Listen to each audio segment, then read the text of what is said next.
America, bringing you the latest from the Square Circle on 93.7 The Ticket and theticketfm.com. Here is your host, Jake Bockoven.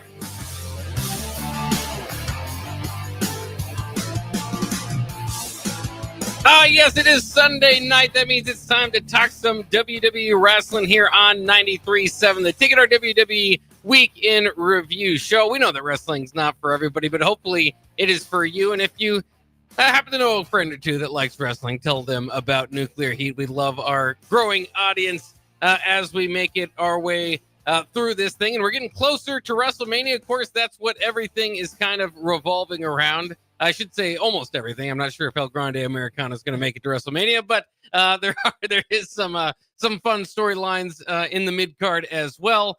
But is a pretty good week of wrestling, I think, and definitely on SmackDown left you with a cliffhanger. So I am once again Jake Bockoven, joined by Nuclear Heat contributor and my tag team partner Augie Pena. Augie, how's it going this week? Oh, it's going pretty good. It's getting adjusted to the cold weather, but we got some good wrestling content and all that going on, so can't complain.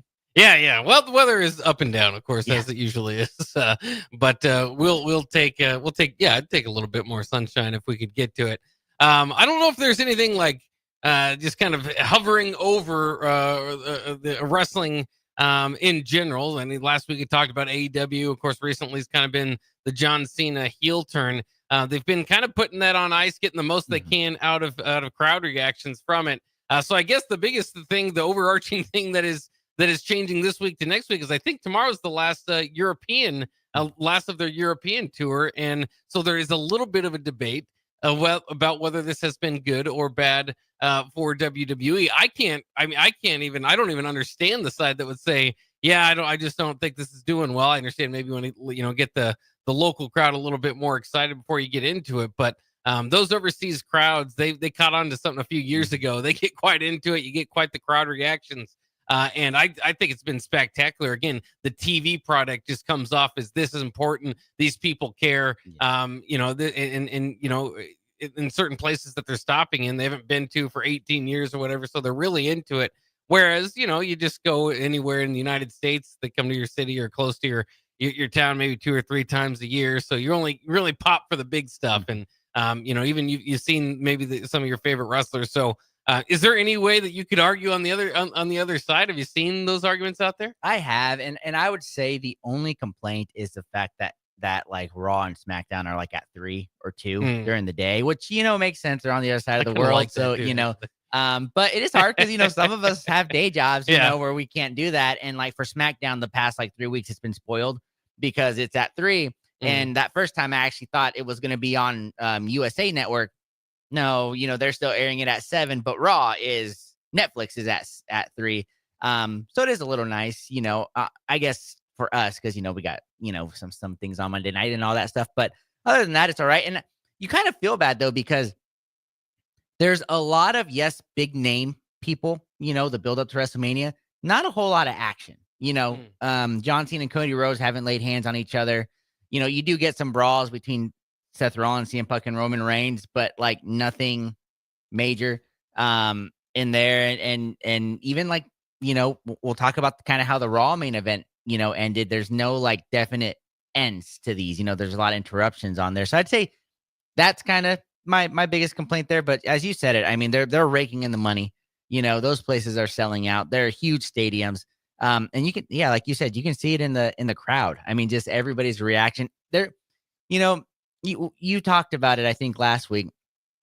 We don't understand how you can go to a WWE event and just not just be okay with just letting loose, just going with it, right? Just being a part of it. And in those European, just overseas crowds, they just go crazy with it there. So it's really nice to see that. And I bet you it's got to be refreshing for the performers, because even if it's a, bottom of the card match on there, they're still into it with it. And that's got to feel good for them. Yeah, and you can see it. And again, sometimes, I mean, these guys are actors, actresses as well. So sometimes you don't know what's real and what's not, but you can kind of see it in their faces or their emotions. I think it was SmackDown with Cody Rhodes and Randy Orton opening.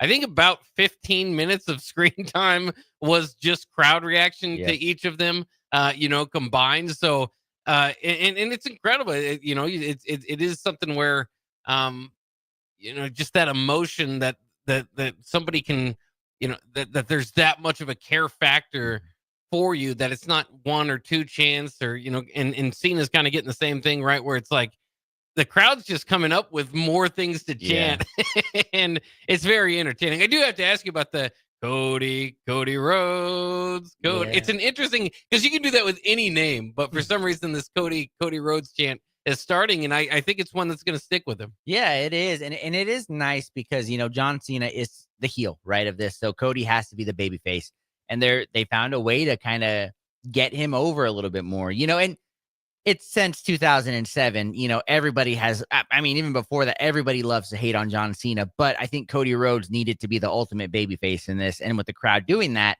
I think it really helps. Because, Jey Uso, I mean, when you have an entrance that chants something, it gets you over. So, props to them. That's great. They created that, and we'll see. It's a little weird, I think hearing it, but I think it's going to work. And like you said, it'll probably come back to the States. Yeah, I can't wait to talk about Jey Uso. They just went ahead and used his struggles to their own benefit. So let's go ahead and get into it. Again, when there's not a premium live event or something to just immediately react to, we can go throughout the week. So we'll start with Raw and end with SmackDown. So we'll start with Raw from Glasgow, Scotland. A couple notes here. No Drew McIntyre, or at least not a major portion of Drew McIntyre in Glasgow, Scotland. Seems like a big miss, and it might be because they're really trying to portray him as a heel. He'd get the hometown cheer there. Yeah, and because he's actually from Glasgow, right? Yeah. Like, that's his hometown. Yeah, I when I saw that, I was like, I agree. That's a big miss there. They're saying he's possibly injured. Yeah, is what I'm hearing, and they need him to be good. But come on, I mean, his hometown, it's got, you can at least have him come in and cut a mean promo. I mean, unless it's his vocal cords, or something like that. The guy could have done something on there. So yeah, I was very surprised with him not showing up at all. Yeah, but you do wonder because, if you're going to use the home crowd, and you want to portray him as a heel, it would just be hard at this time if you have him get over on Damian Priest or something, and the crowd's cheering for him, and it's maybe kind of confusing what your overall story arc is. So I get it, but there's always one week one-offs. He could have knocked out somebody else. I mean, he's definitely a heel, but he's not like a friendly heel where he makes other heel friends in the back. So he could have took somebody else out temporarily, kind of got the hometown cheer, but they went against that. But I just thought that was kind of interesting. Also, I don't know. I think maybe they had a promo or something, a video promo, but I know nothing for the War Raiders this week. And that tag team, we kind of thought about it too. It's like, that's a bit of a risk to put it on the War Raiders, and not that they haven't performed well when they've got their opportunity, but here we are. You miss an entire show without them, and I mean, I didn't notice it until I was doing my review because it's not that big of a deal. The War Raiders, I've always credited them for being really good, live performers, and they're very athletic for their size. And I think they this latest run has maybe been among their best, but was it quite championship level yet? Maybe not. No, I agree. I know JD and the Judgment Day have their things, but they should have just never taken it off of them. They're on TV all the time, and then you look at SmackDown. The tag teams aren't great, but they have like 6 teams every week on it. It seems like 2 or 3 segments every week on TV that are battling, and sometimes the War Raiders. I think this is like their second time they haven't been on like the actual show. And I with you. I did not realize it until you brought it up. They were not there. They were not mentioned at all. And you'd think being on a European tour, all of your champions would have TV time, to be out there and, for everybody to say, hey, we saw the tag team titles for Raw. It's going to be hard to see them fighting at WrestleMania. Maybe something, the Raw before WrestleMania or whatever. Maybe right after. I always love Raw after WrestleMania. Mm-hmm. But again, whatever match you would put them in is not necessarily elevating anything because they're not in some sort of feud right now. At least not that I can think of. We'll have to wait and see what they do there. But again, this was Raw from Glasgow, Scotland. John Cena opens up. Of course, the Cena sucks was chanted loud and clear throughout the song. So that was kind of fun. Didn't take long for Glasgow to take advantage of Netflix. The bleep you Cena. I think they had a few chants with the F word in it there towards Cena. So that was pretty interesting. So Cena was getting a massive crowd reaction. This promo was again, like you said, they didn't throw any fisticuffs or anything. But the purpose of this was for him to really go again heel on everybody, saying that he would ruin wrestling. His goal is to ruin wrestling so that nobody will remember the name Ric Flair. And then said that when he retires the belt, he's going to take it home with him. And then Cody arrives and tries to get something to start with Cena, but Cena leaves the ring. So I thought it was effective. Again, this is at least put Cena out there, get the crowd reaction. He's again one of the best actors they have in the company. Played it really well. Again, yeah, at one point you'd want to see Cena and Cody. I think they're going to have them again under one roof. Yeah. In this upcoming Raw, at some point there's got to be some sort of fight that breaks out to intensify this feud. But so far, I thought they've done well. Mentioning Ric Flair is interesting. Any chance we see the Nature Boy get mixed up in this? Well, I don't know if you saw, but yesterday Charlotte Flair responded to that, and she said, "Okay, you can't erase Ric Flair, the Flair name, because you'd have to erase her name."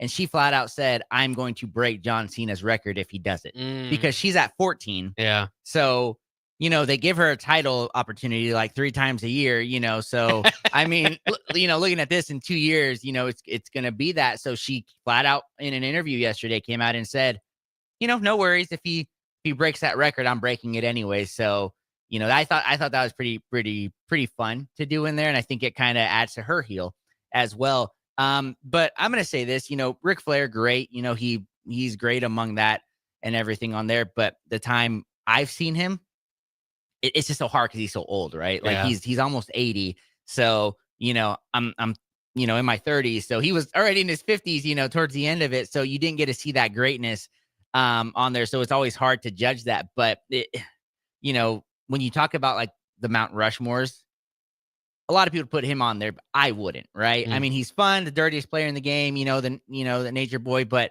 I think also the fact that he won't just go away, he keeps retiring and then coming back for one more, and then, he just can't stay away and things like that. I think just kind of ruins it for it there. But I thought it was fun, for John to bring that up and acknowledge it, because Ric Flair is with AEW, I think, right? I think he's in a way in between there. Yeah, he's kind of just doing what he wants to do. Like I said, he just can't stay away from it. But my favorite part of the whole John Cena segment was he said, "I brought something you hated, which was that spinner belt." And he said, "I'm going to bring that back." And I am ready for the spinner belt to return in 2025. Well, I mean, Cena's going to have to win it. So we're going to see what happens there. I love Ric Flair, and I talk about a guy that lives his on-screen personality, never turned that off. So I wouldn't mind seeing him get involved, but again, you'd have to check his health, see how, see if he can. All I really want is for him to reach in there and grab somebody's leg, grab Cena's leg right before he has momentum to pin or something. Well, didn't we already have was it Jon Stewart the last time Cena really went for it? Jon Stewart stepped in and prevented it and said, I don't want you to break Ric Flair's record. Yeah. Just out of the blue. He wasn't in it. Just out of the crowd, just came in and he was something. Good old celebrity appearance. Yeah, and he prevented the pin there and was like, I don't want you to break his record. So, please don't. I don't want that. But the one thing I'll say though about this whole segment that's bugging me, John Cena sold his soul to The Rock, right? Yeah. The Rock is anywhere. No video presence, nothing. And that to me is probably the most frustrating part, because that was part of the huge storyline, right? Yeah, John Cena turned heel, but he did it to side with The Rock. So you thought The Rock and John Cena. The Rock hasn't been seen since that. That's a really good point, because there's also the 1, 2, 3, Rock's fingers or whatever.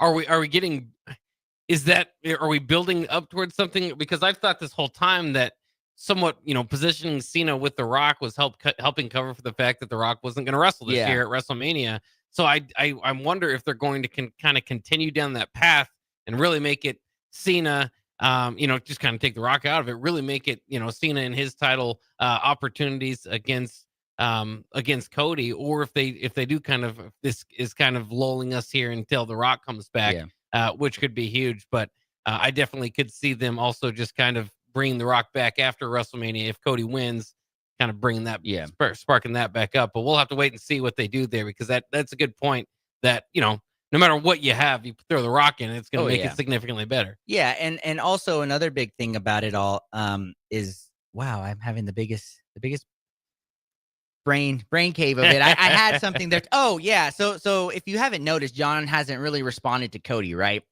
People are saying it's because WWE is protecting Cody because nobody can beat John Cena in there. But on the other hand, John Cena is straight up heel now, right? He is not giving us anything we want.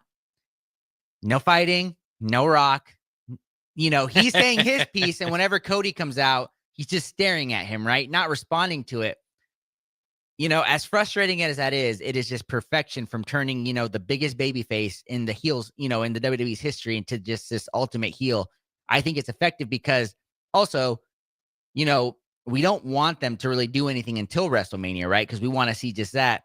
I think that's a masterpiece. Yeah, that could be all part of the plan too. So I'm glad you pointed that out.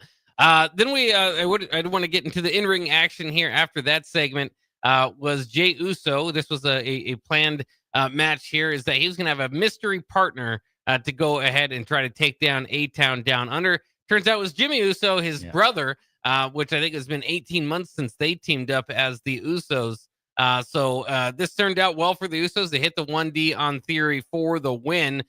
Theory hit a very nasty forearm on Jimmy on the side of the ring at one point during this match. It was, it's always hard to tell, how much they laid in there. That one looked like it hurt. It certainly sounded like it.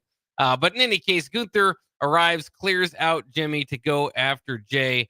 Then Jay trips while going for the spear. This time, scripted trip.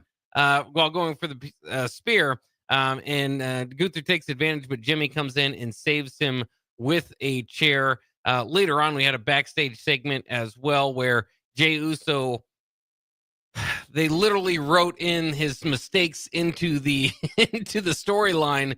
And then his backstage promo, he said he's been 3-0 against Gunther so far. He was supposed to say 0-3. Yeah. That's a very different story. It's very important. This is the biggest story of your life. They're literally writing, they're literally covering for you and writing in mistakes that you're making, and then he made that mistake. Yeah. I just still think Jay continues to struggle, and it's weird because they started they've kind of had this. We talked about Gunther and the doubt that he had kind of mid-year. They kind of did that with his character, and they've done that with Jay too before, which made sense because he was never a top guy, and so he was, the main event moniker kind of came along, and he was trying to live up to it. This week was not near as bad, but it just a few different, thought process there is one there is that he's botched so poorly last week that they're writing it into his character. Yeah, and it's really confusing, right? Because they're going with that path, and it really kind of worries you because it makes you we've talked about it like with the Money in the Bank winners, things like that, right? They purposely have them pin, lose. That way it's a big surprise. It's making me worry because even when he's not botching, Jay just has not looked like a main eventer, right? He's just not looked like the guy. And now they're really writing that into his story to make you root for him even more. It's doing the opposite. I'm going to say this. So when Jimmy and Jay split from the bloodline, Jay obviously took the rise. Jimmy struggled. Right now, just off of Monday's episode, it feels like Jimmy should be the guy fighting Gunther, and Jay is just at the bottom, right? And of course, storytelling, all that stuff. But this just keeps going back to it. The guy, yes, selling merch, big, hype with the crowd, but shouldn't have been the guy to win that Royal Rumble because it is worrying me. Gunther, while his title reign isn't great on there or anything like that, he deserves to beat Jey Uso at this point. And I mean, I don't know. When I saw the trip and you can tell even he botched that because it looks so staged, right?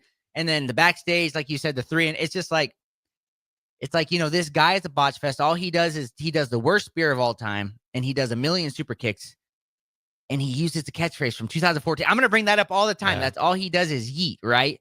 And it just, to me, I know wrestling can be corny, and things like that, and, all that stuff, but there's still got to be, like you said, some believability behind it, and I just don't see it in Jay anymore. Well, it's interesting too because I don't think it's happenstance. That's the first time in 18 months they paired the Usos together. That's what makes them very good, right? I mean, this is their whole singles run. They're trying it. They're trying to get whatever they can out of each of them. And Jay is obviously they put the rocket to his back, and they're trying to get him as big a spot as they can. And so that's another sign that maybe they're trying to kind of bring back, but to do that while also booking him to flop a little bit. And it's kind of an interesting creative decision there. Again, I just can't believe he made a mistake and said he was 3-0 versus Gunther, because they just very important promo there, Jay. Very important to get that right there. But in any case, that's kind of where that's going.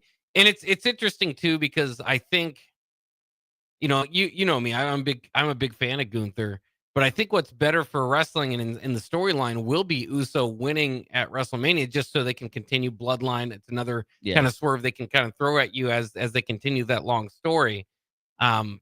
But you're right. It's just it's feeling less like Jay necessarily deserves it. And then there's the other fact of it that, when we watch Royal Rumble, and this is why I get mad when they do bad Money in the Bank stuff or have it cast in on a U.S. champion or something, is that when we watch Royal Rumble, we're made to believe that the winner of this is headlines WrestleMania. Yep.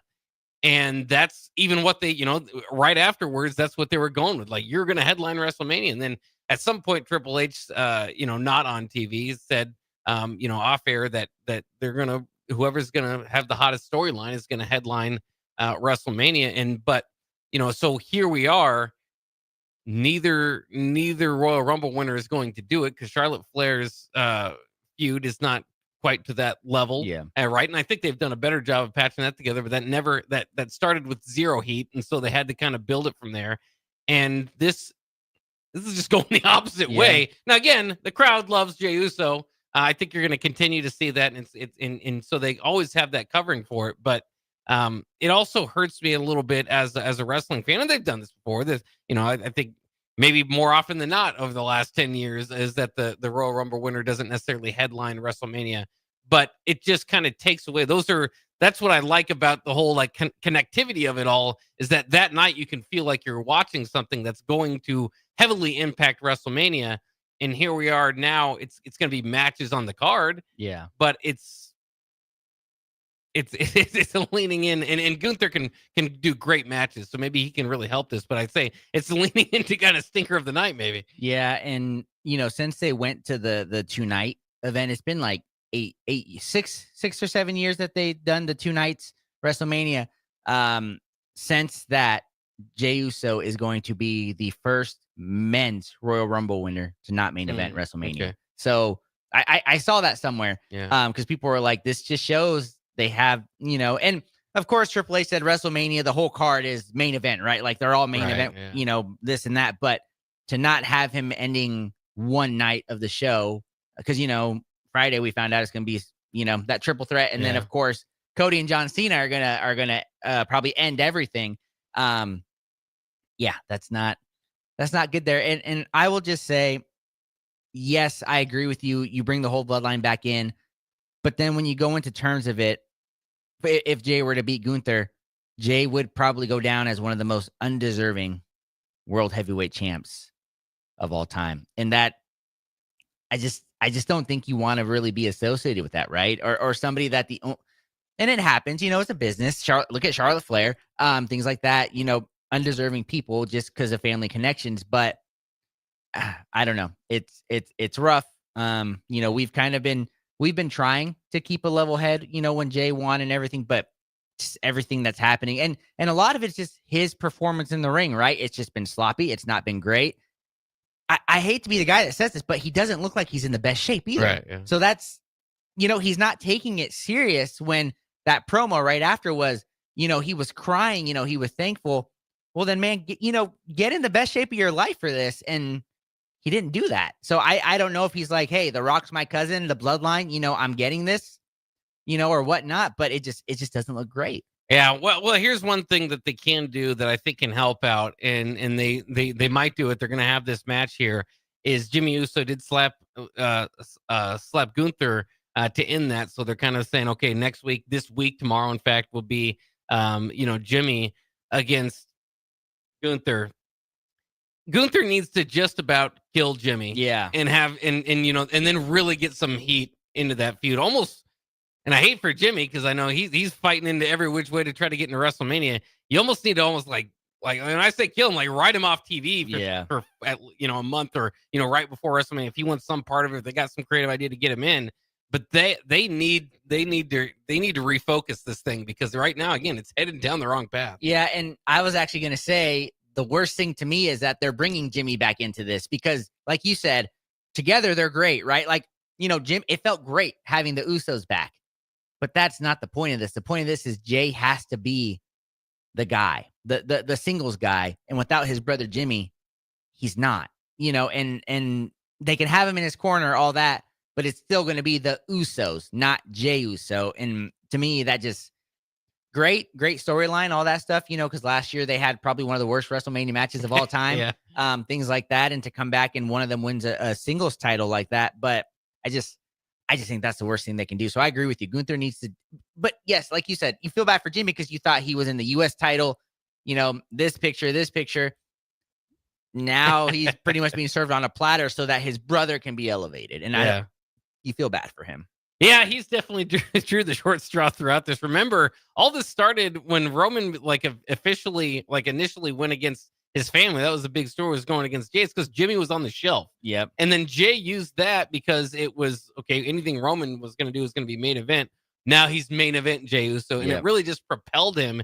And Jimmy just was on the shelf. He was injured. Yeah. So who knows what path they would have gone. Although I will say I've always liked Jay's character a little bit more. That had that tension with Sami Zayn and that. So I wouldn't have changed it, but you do wonder, and that's a part of the business, is how things would have been if he was healthy, where he might be today, because they're pushing the big Jim and all that, but he's got a ceiling as a superstar. We'll put it that way. Yeah, and I've said it a couple times. Jay did feel like he could have the superstar breakout, right, the whole time. But since they've gone separate ways, I would say Jimmy is the better in the ring wrestler on there. And then also, it was like 2-3 years ago when the bloodline was starting to break a little bit. Roman said, "Hey, when I retire from this, there's one guy that could take over," and it was Jay. Yeah. So it is all a huge storyline, on there. So I wouldn't be surprised, Jay does win it. It's just he hasn't improved and he hasn't worked like he's going to be that guy, I guess, is maybe the hard part about it. It's like, he knew for 2 years or a year what this whole story was going to be, is, hey, that they already know, I'm going to get this title. I'm going to kind of be there, I'll be the guy from the bloodline that has a title. And that just kind of irks me a little bit. Well, I will say this. I think that one might be leaning in toward opening maybe one of the nights at WrestleMania. It's gotta be. It'd be a good enough opener, I think, but it allows you to have some other matches there if it doesn't turn out as well. Yeah, it has to. And here's one other thing that can save it for me, is if the new bloodline kind of come into this, Jacob, Toma, Tonga, and Solo come around and say, okay, because they've said it, they still love Jay, right? There was just the whole Solo wanted to be the guy. Could save it by them coming in and being like, hey, Jay, we're with you. You do this for the family. You get it. We may not see eye to eye, but, put the stakes on there. They're not, doing that yet. And I mean, if they kind of did that storyline, I feel like something could kind of heat up and there'd be a little bit more pressure on them. Back to the Royal Rumble discussion. How great would Jacob Fatu against Gunther been at WrestleMania? It would have been amazing. Yeah. And they had so many opportunities to tease it.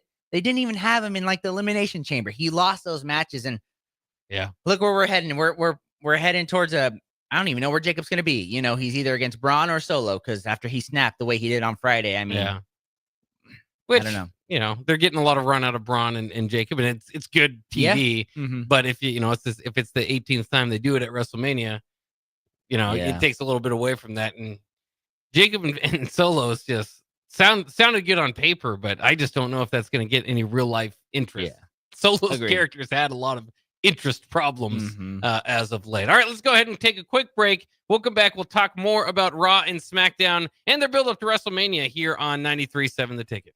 Fleet Feet Lincoln is excited for the upcoming spring season and the warmer temps, and they want you to get outside and be active. Fleet Feet's Fit ID process takes a free 3D image of your feet to help runners and walkers alike find comfortable tennis shoes and inserts that ease pain associated with plantar fasciitis, bunions, and more. Get back on your feet this spring with a trip to Fleet Feet, open 7 days a week at 77th and Pioneers. Spring is the time of new beginnings and trying new things. If you haven't tried Führer's cheese spread yet, the time is now. For parties for St. Patrick's Day and Easter, or celebrating the NCAA tournament with friends, there's no better dip to bring everyone together and celebrate something from Nebraska. Get to your local grocery store today and load up on Führer's cheese spread. No event or party is complete without it on your table. Hey, bestie. Whoa, how'd you snag that awesome set of wheels? I'm in the market for a new car, too. My friends at Members Own Credit Union. You're always in the driver's seat when it comes to your finances at Members Own. Always in the driver's seat, huh? Yep. They set you up with a loan that makes sense for your budget with great rates and top-notch customer service to boot. Looks like we're going to need to make a pit stop. Let's go. I'll drive. Hit the road to financial success and explore auto loan options with your best financial friend, Members Own Credit Union. For details, go to membersowncu.org/drive. Federally insured by the NCUA. Do you need a urologist? At Urology Partners of Nebraska, we understand the urgency of your health. That's why we offer appointments within 48 hours.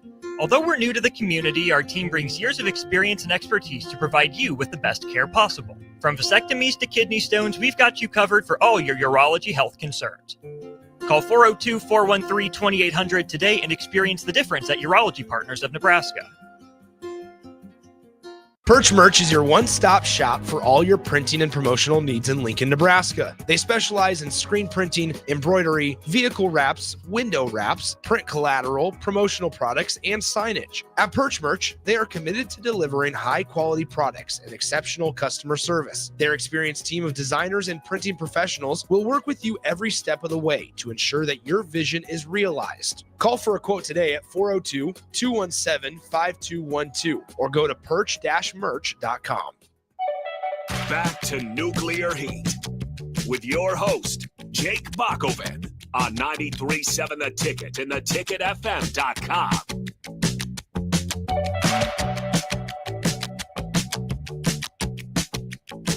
We are back here to talk some more wrestling here with you on 93.7 The Ticket. This is Nuclear Heat.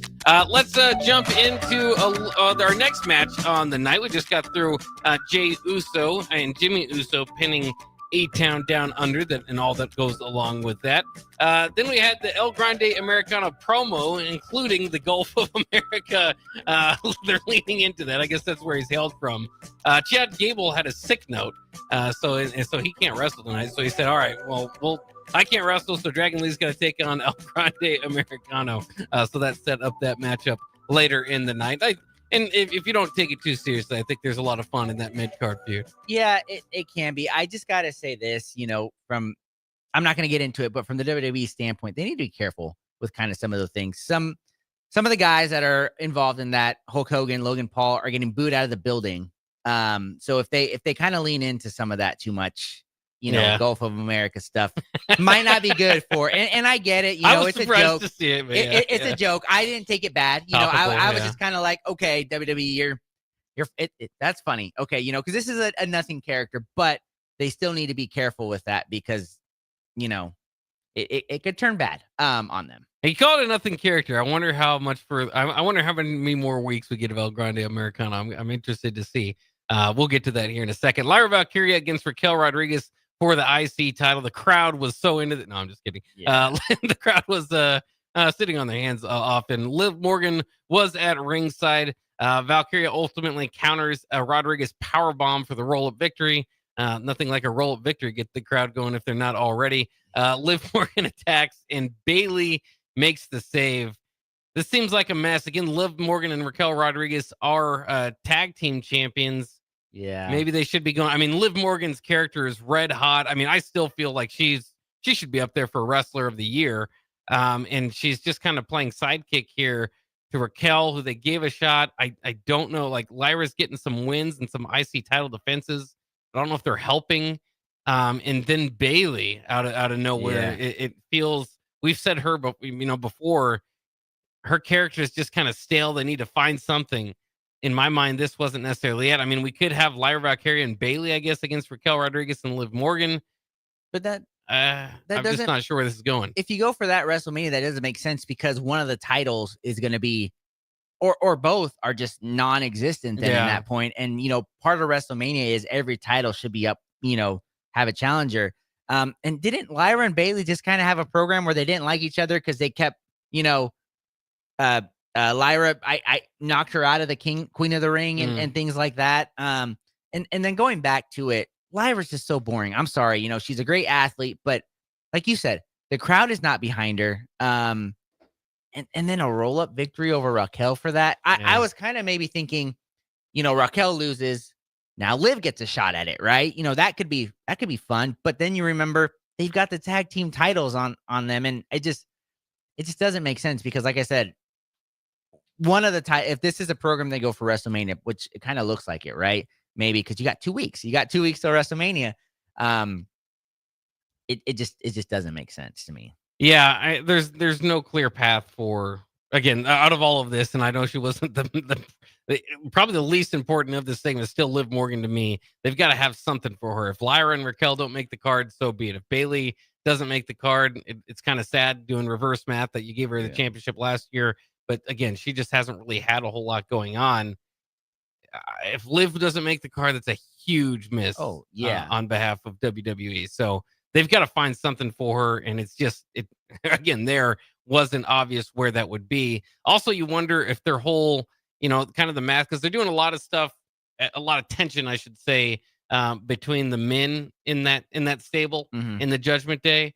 And you wonder if their like long-term plan for Judgment Day is kind of getting in the way with, all right, let's roll with Liv. Yeah, she's hot right now. Let's get something on her. And then they've got the championships on them. They're not really fighting for them.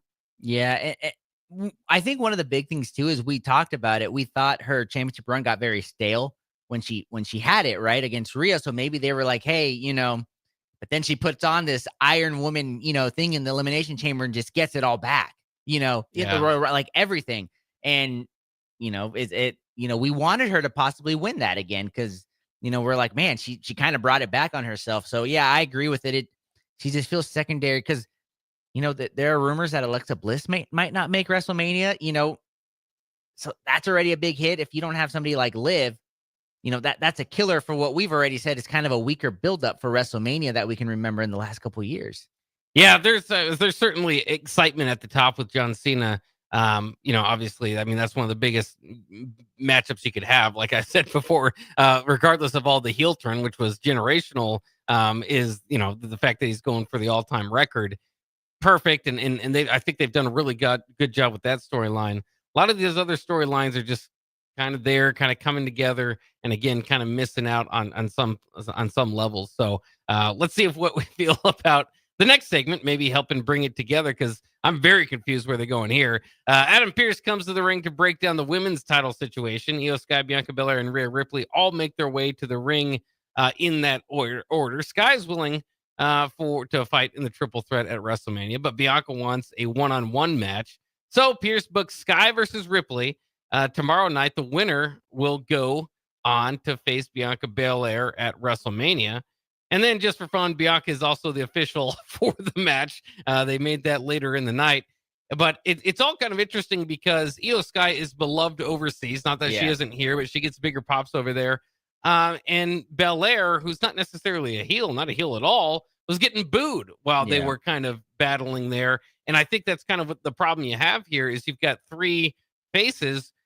They're going to have to turn on somebody. And Belair's character, I'm not sure is in the wrong here at all, but I've said for a while that her character is kind of over the top, good guy, stale type of deal situation too. And so maybe that's why the booing happened. I'm not really sure. Maybe they're telling you who they don't want in this match. Again, maybe it's just that audience. I'm really intrigued by it all because again, you got three women here that are all faces, and I'm not sure what the best match is or the outcome. Like tomorrow night, could we see Belair and Ripley at WrestleMania? Yes, but why include Io Sky in all of this to begin with if that's the route you're going to go? So I'm expecting it to come out still a triple threat match. Wouldn't be shocked by Bianca Belair and Rhea Ripley because we've said they needed to find a way to make that interesting. Mm-hmm. I guess this is the route that they're going. But were you at all surprised that Belair got booed? Because nothing in her character has necessarily led us to believe that she's turning heel or anything. Yeah, no, it was very surprising on there. And like you said, it could be, we've talked about it. She's in the wrong storyline. She should have been in the Jade Cargill Naomi storyline going into this. You had something there, right? And they decided to give her the Elimination Chamber win and then one SmackDown segment, and that was it, into a 6-month long, or I don't know how long, storyline that everybody was waiting for. And then, like you said, they include Io on this. It's just messy. And then tomorrow, that just makes no sense, because if Rhea wins, what's to stop Io from saying, hey, rematch, and then it just keeps going. It just, and then also if let's say Rhea wins, somehow, and there's a clean win, Rhea, Bianca, that's just discarding Io a week before, 2 weeks before WrestleMania. That's the worst thing they can do. They've kind of put themselves in a corner here. Maybe they thought, oh, this would be creative. And like you said, there's no real heel. Well, I'll be honest, Rhea Ripley, she has the perfect opportunity to be the heel here. Yeah. And she is very over, but people also say she's very stale. It's the same thing. She's kind of getting the Charlotte Flair, John Cena treatment, right? It's just Super push, Rhea, just push her into it, like regardless. And so you have it there, but instead the crowd decided to go against Bianca on that one. And that to me was just very confusing. Well, and two, I don't think you should toss around the title right before WrestleMania. And if they have Rhea go over on Io, and again, regardless of what that means for Io, is that then what does it mean at WrestleMania to win it? Of course, there's the stakes of WrestleMania, and I get it. It belittles a little bit when the belt's been handed back and forth. Yeah, and also the fact that on Raw, when Adam Pearce made this, even Bianca Belair is like, I don't know how to be a ref. She's like, I don't know how to do it. It's very messy, and you can tell they didn't have a clear-cut idea. Plus, going away from that, I've heard they're going to let go of all their writers after WrestleMania season, and they're bringing on all new ones. So maybe it's them realizing, oh, we're not necessarily doing the best job here, and we need to kind of hire people that I think have a bigger vision for, or maybe a long-term vision for kind of what the storyline should be. Well, and I agree with you too. I think Belair's in the wrong feud, and that may be why people are want to start turn on that altogether. But again, you just have a massive year for Rhea Ripley. They need to have something ready for her. Belair Ripley is a draw. I mean, you want to see that one way or the other, but just how you get there is important, and how they're getting there is confusing. Yeah. So we'll put it that way. El Grande Americano, we mentioned it earlier, then gets in his match against Dragon Lee. If you're not behind the joke, El Grande Americano appears to be Chad Gable. So they started the crowd again, gets into it with the Olay chants. A very physical bout, good matchup between the two. Americano eventually pulls off Dragon Lee's mask and then makes him tap out to the ankle lock, which is Chad Gable's move. So interesting there. Obviously, it's very important in luchador history not to lose your mask, but you can only do that once with too much significance. Rey Mysterio, they almost do it too much that when they bring it out, it's like, okay, here we go again. But when you originally did it, it was a huge story. That's the one thing I would say here is, again, I think it does put heat on Americano. I think it's really good for this story particularly. But I do feel a little bit bad for Dragon Lee, because for your unmasking as a luchador, that is supposed to be a big, like a big feud type of deal that's going to really kind of put you over, get heat on the other guy for the crowd, and really just make you interesting. And Dragon Lee still is just Rey Mysterio's sidekick that, as far as luchadors, is getting outshined by Penta and now El Grande Americano. Yeah, and I mean, part of the big luchador thing is, you're never supposed to see their face. So it's one of those, like, once you've been unmasked, like you said, you just lost it, right? You lost it all. So those that have not been unmasked, it's still a tradition in there. But I agree with this. It's great for the Grande American, whatever his name is on there, Chad Gable, in disguise there. But we talked about it. It's comedy, it's funny. But I am still a little disappointed that this is the route they got when he did that whole storyline of going to discover himself. They've done promos for Aleister Black. They've done promos for Ray Phoenix. Yeah. And you go with a guy from the Gulf of America as Chad Gable in a mask. Like I said, it's always been a part of comedy, but and good match. Chad Gable. Yeah, really. Is doing good in it, but it's one of those. Okay, then American Made is a comedy group then, right? Like, they're supposed to be these brutes, that, are technical wrestlers. Well, you're kind of in the midst of a big time comedy act, and sometimes that can be hard to shake off too. Well, and you wonder too about Chad Gable over the years, like what's the plan for him? Because they're always throwing him, pairing him with this group or that group, and I thought he should have kept the American Alpha name and let those other guys, because he's the star of the group. Yep. And then here he is again. You try to pair him with American Made, okay results here and there. They're getting TV time, but then you have him do something silly, and even Chad Gable doing something silly is way outshining American Made anything they've done so far. Yeah, and once again, they missed the opportunity. When he challenged Gunther for the Intercontinental Championship in Minneapolis, he should have been the guy to dethrone him. You could have ran that program into WrestleMania. They decided not to, and now they have a guy that's just over all the time, right? And one of the best in the ring. Oh, yeah. Kurt Angle of our generation, but can't get over because they don't know where to put him, and they missed the opportunity with it. Yeah. I would love to see either El Grande Americano or Chad Gable get their moment at some point. Then we finish off the show with Braun Breaker against Penta for the IC title. Penta was offered earlier in the night by Dominic Mysterio to join the Judgment Day. So Dominic Mysterio and Carlito make their way to ringside. Dirty Dom ultimately causes a disqualification by attacking Breaker. Finn Balor, who has seems to be somewhat at odds with Dirty Dom, joined in on the attack. So it looked like they were whole again there. Dom hands Penta a chair. He wants Penta to attack as well, Braun Breaker, and basically, initiate himself into the Judgment Day. Penta does not do that. Instead, attacks Dom, and the show ends with Balor attacking Penta. There's a lot of different ways to go there. I don't think you're necessarily going to team up Braun Breaker and Penta, so I don't know what this means for the IC title next. But Penta, a feud here with Judgment Day, especially, you can make your different rounds there, but finishing with Finn Balor and Penta, and we talked about it before, Finn Balor's other alter ego, the character that he kind of holds back, somehow never made it out there against Damian Priest, but against Penta would be very visually very cool. Well, and it would be, and I'm all for the Demon coming back, but it feels like the Demon got destroyed is a word I'd say when he lost to Edge. That was kind of the big thing is the Demon, kind of like the Fiend, they were supposed to be these unstoppable forces. They get beat out by guys that were retired. And that hurts. Monsters are only monsters until they lose a few exactly times, right? and it's kind of hard, and I think that was the Demon's first loss too, but it made him so. He lost to Roman. Oh yeah, I don't know lost if that was to Roman before or after. But. Yeah, but losing to Edge, all time great, this and that, but did not need to win that feud, right? I mean, went with the Judgment Day thing and all that, but did not need to win that feud against the Demon. So that was kind of, once again, a miss there. But yeah, no, I agree. On there, and the whole Finn just keeps getting annoyed with Dom. I think it's just great. He was, last Monday he was mad because Dom gave Penta the chair, because Finn initially gave the chair to Dom and was like, "You do it." Dom gave it to Penta, and it backfired on them, and things like that. So the cracking's happening there, right? It's happening, and we talked about this off air. I know they're gonna have like a Penta little run for it, but I think it's gonna be a fatal 4-way: Braun, Penta, Dom, and Finn. And you've got the opportunity to do something great on WrestleMania night.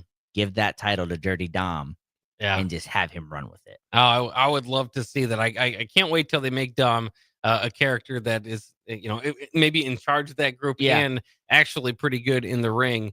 Because he's gotten better in the ring over the years. So let's go ahead and take our last break here. We'll come back and we'll talk about SmackDown from London and some of the feuds that were going on there. We'll be right back here on Nuclear Heat.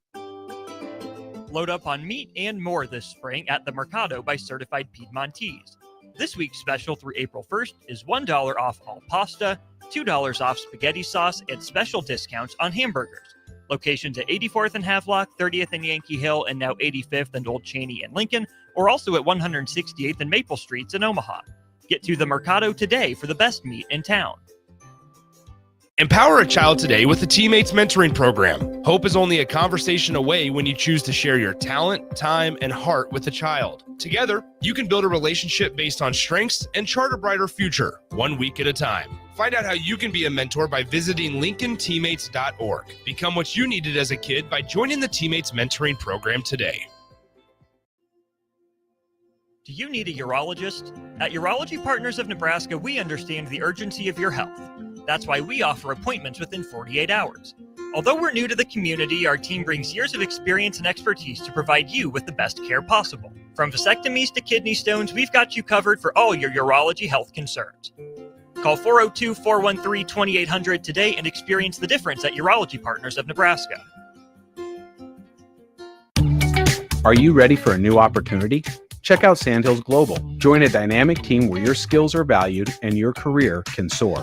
We offer full-time positions with a 4.5-day work week, competitive pay, excellent benefits, and a positive work environment. From IT and marketing to sales and finance, we're looking for talented individuals like you.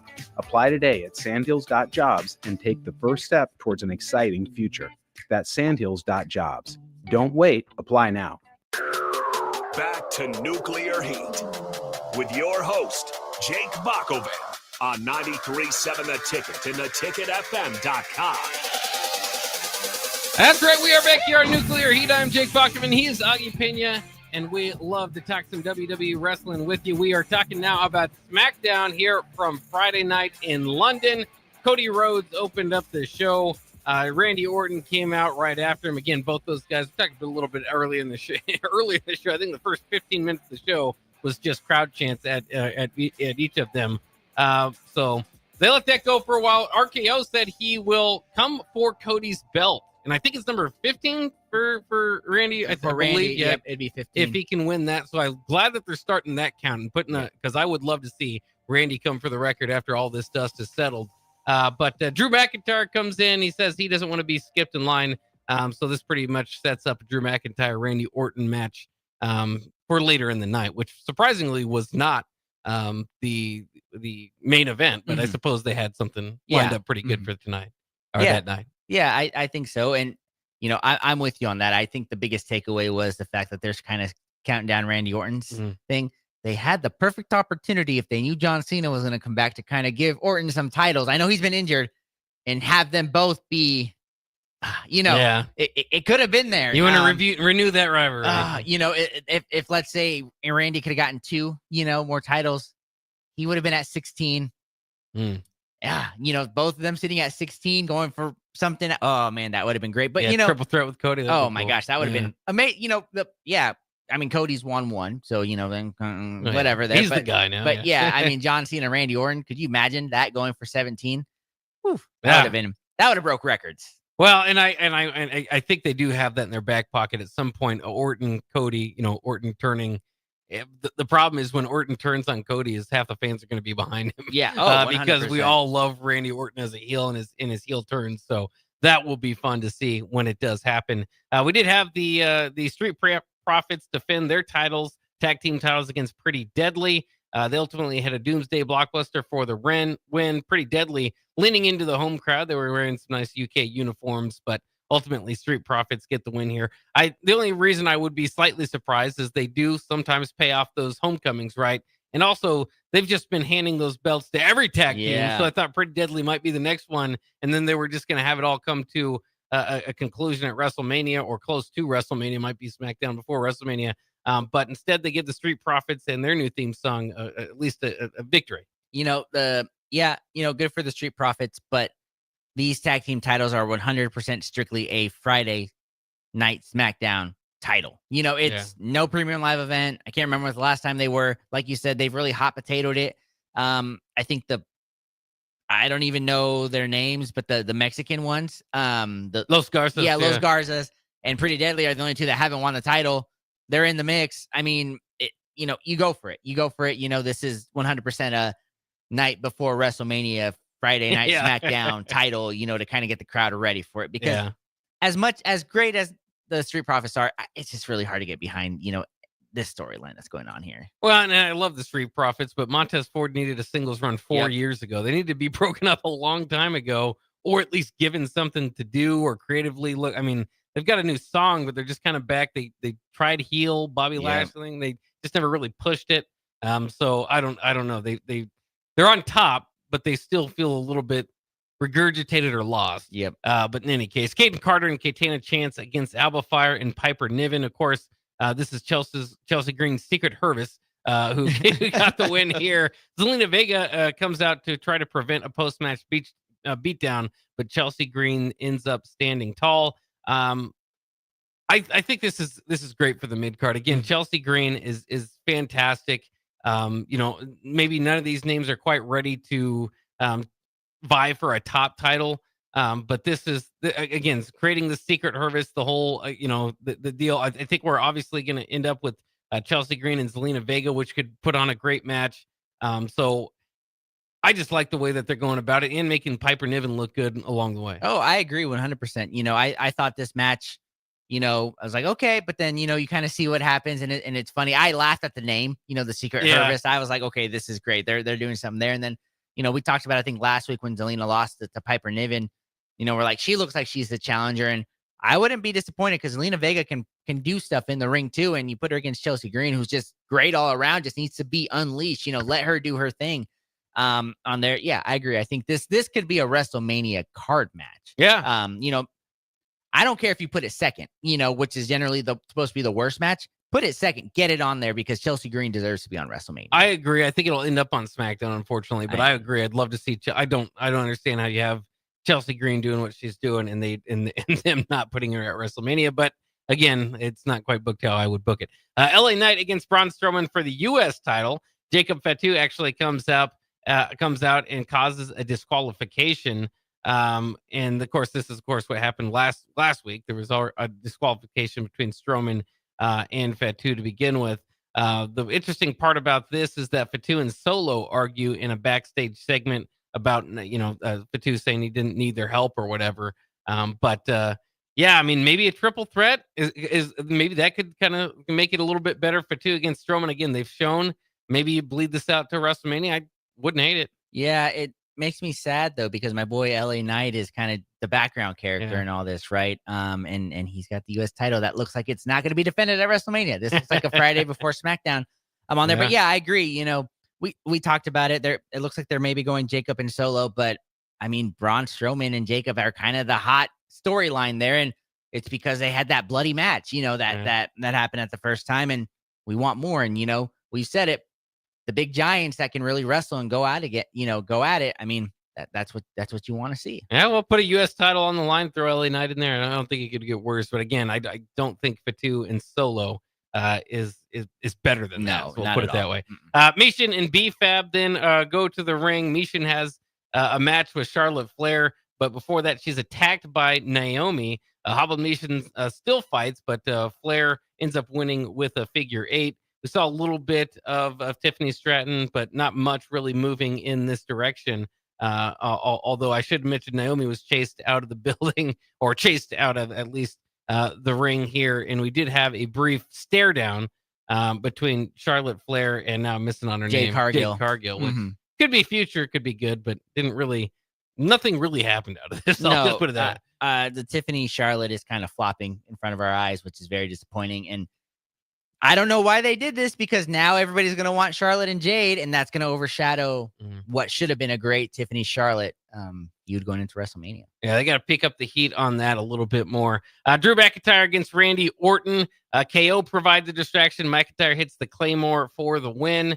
Don't love pinning Randy Orton here, especially in a match that didn't need to happen.